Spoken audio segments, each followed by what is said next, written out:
Assalamualaikum warahmatullahi wabarakatuh. Sahabat bonsai, alhamdulillah di pagi penuh berkah, masya Allah.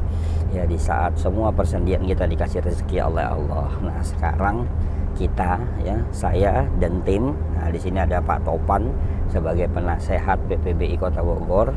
Ya, udah itu juga ada Pak Halim, ya, salah satu pengurus. Nah, kalau saya hanya tim penggembira. Nah, kita ini menuju ke Sukabumi. Ya, Sukabumi itu merupakan saudara tua saya. Ya, jadi kenapa saya katakan saudara tua?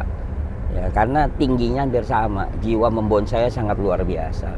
Jadi saya manggil dia saudara tua. Ya, kita menuju negara api. Ya, negara api di sini, api itu ada apa dengan Pak Soli. Jadi teman-teman, ya insya Allah ikutin terus. Kita akan menuju ke negara api. Ada apa dengan Pak Soli? Ya, kita akan bedah di sana. Pasti ada sesuatu yang baru. Kita bahas pohon di sana untuk membangkitkan semangat lagi teman-teman. Jadi ikutin kita terus, insya Allah ya kita akan mendapatkan ilmu dan kita akan berbagi keilmuan yang luar biasa.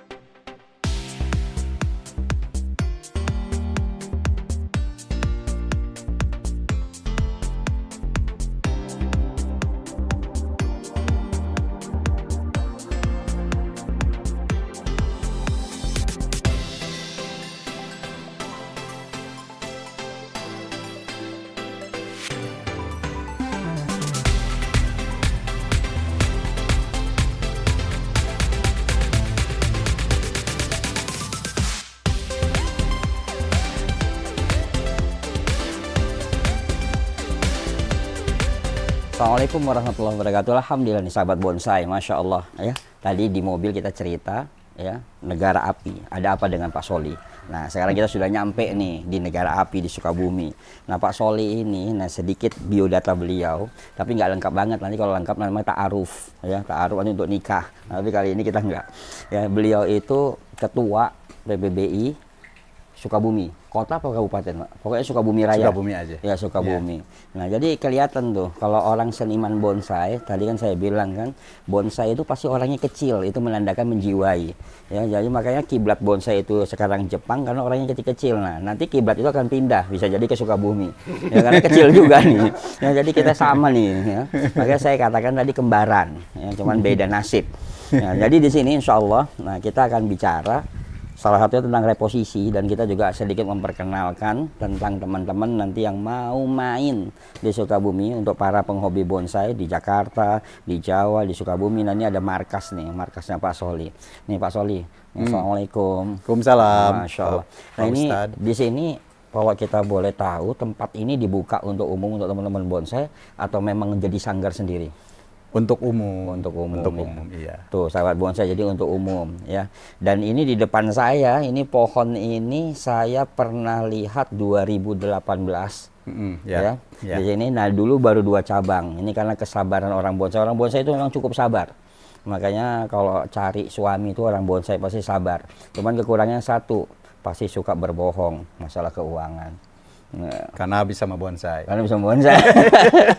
Nah, kira-kira Pak Soli, total pohon di sini itu ada berapa? Nggak dihitung sih Pak. Nggak dihitung. Ya. Ya. Bahkan memperkira pun susah Susah.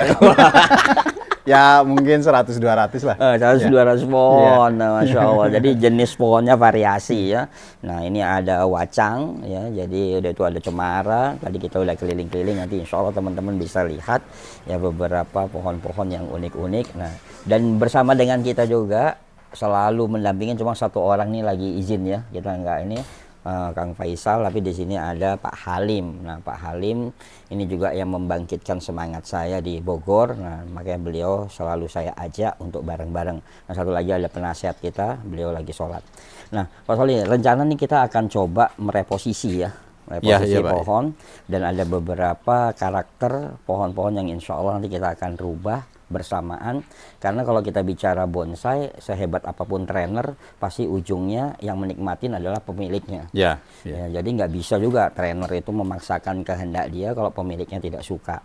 Nah jadi ini sahabat bonsai, ini pohon ini memang cukup indah ya, kalau kita lihat ya, ini cukup indah.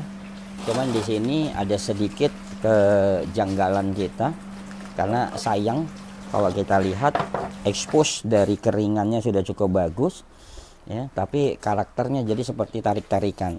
Maka insya Allah pohon ini nanti kita akan reposisi. Saya juga udah minta izin sama pemiliknya supaya pohon ini juga bisa lebih menarik dan yang pasti juga bisa dinikmatin tidak hanya pemiliknya nanti, tapi sekian banyak orang. Ya, jadi nanti ikutin kita, insya Allah kita akan membedah tentang pohon ini dan dari media termasuk perawatan.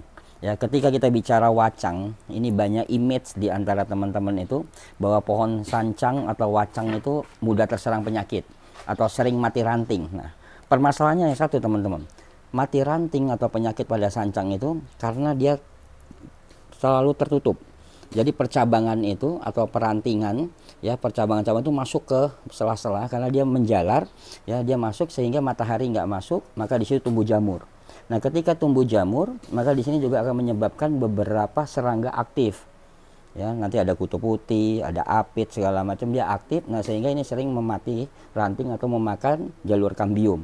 Maka perawatannya bisa pasti harus dibersihkan, ya bisa dengan fungisida atau insektisida atau yang paling mudah adalah di steam ya. Karena kalau ini kan kelihatan bersih nih. Ya. Ya, bersih. Ya, jadi beda. Kalau bersih itu ya dia akan mulus seperti ini, kalau enggak dia akan pecah nih.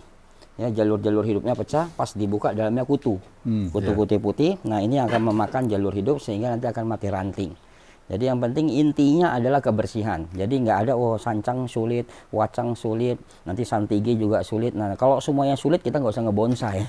Ya, bonsai itu mengajarkan kita untuk mencarikan solusi yang terbaik untuk pohon kita sehingga pohon kita bisa hasilnya maksimal. Ayo ikutin kita terus. Bismillah, kita coba menggali tentang pohon ini dan bagaimana reposisi yang terbaik. Sambil ini Pak Halim biasa yang nanya.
Tapi rasa nggak ada. Oh gitu, iya. Gimana nggak enak? Buang sendiri deh.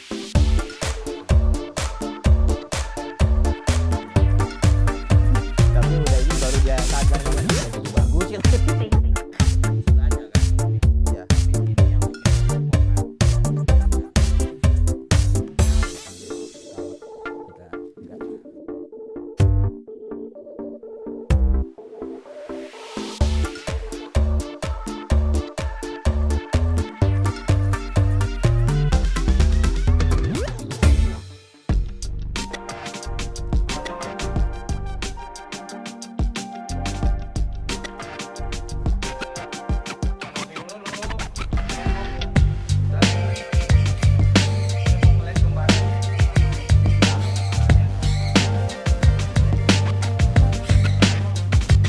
Alhamdulillah ya Allah mudahkan kita untuk memecahkan suatu permasalahan ya itu Masya Allah. Jadi dengan kita harus bersyukur maka Allah berikan ide-ide yang luar biasa. Nah tadi kita mengerjakan ya Pak Solih ya barengan. Ya. Nah, ini kita reposisi sedikit, posisi kita tegakkan untuk mengekspos keringan. Nah yang kedua posisi ini tadi agak lebih mekar ke atas tapi kita turunin ya sedikit kita belokin dan semua percabangan kita turunin ya jadi supaya kelihatan lebih apik, lebih ramping dan bisa dipandang dari berbagai macam sudut. Karena pohon ini eksposnya sangat luar biasa. Nah, jadi teman-teman sekalian, jadi perlu dipahamin juga kalau ada orang kadang bertanya, mahkotanya yang mana? Nah, ini juga bisa menjadi mahkota. Karena dalam teori bonsai, keringan itu juga bisa menjadi mahkota. Tapi yang pasti dalam membonsai itu berani ya dan berani untuk mengambil keputusan. Karena kalau kita mengambil keputusan berani, berarti kita pasti akan bertanggung jawab. Kalau salah, kita akan mempertahankan supaya apa keindahan tetap ada. Jadi kalau bonsai tidak berani, ini tidak akan pernah jadi. Jadi bismillah, belajar, terus belajar, maka Allah akan berikan ilmu yang manfaat. Ini terima kasih nih Pak Soli. Ya, Pak. Ya, kita datang ke Ustaz. sini insya Allah dan datang Terima kasih juga udah datang. motorin yang pasti. Ya, ini kotoran yang beruntung. Ya teman-teman, jadi jangan lupa kalau mau main ke Sukabumi yang hobi bonsai, mampir ke sini. Nanti alamatnya bisa nanti nomor teleponnya Pak Soli kita masukkan biar tambah saudara. Jadi indahnya bonsai itu karena banyak persaudaraan. Dari saya mungkin itu saja. Febri Sugianto, Afwan Minkum. Assalamualaikum warahmatullahi wabarakatuh. Waalaikumsalam.